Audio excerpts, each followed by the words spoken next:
строятся объекты промышленности, транспорта, Союза.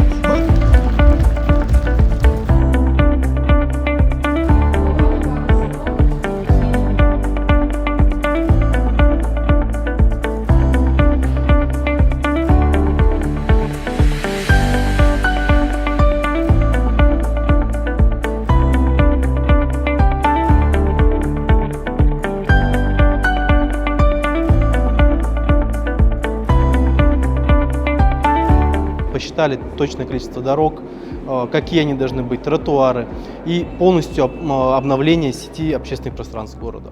Мы в этом году стали победителями всероссийского конкурса, получили грант 70 миллионов.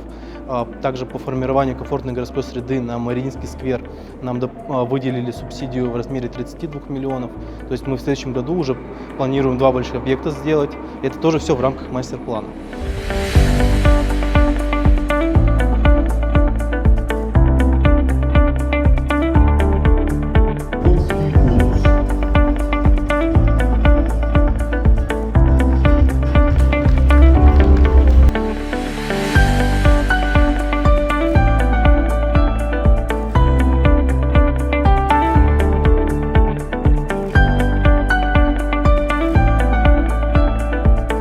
В текущем году исполняется 100 лет Сафрону Петровичу Данилову, народному писателю Якутии.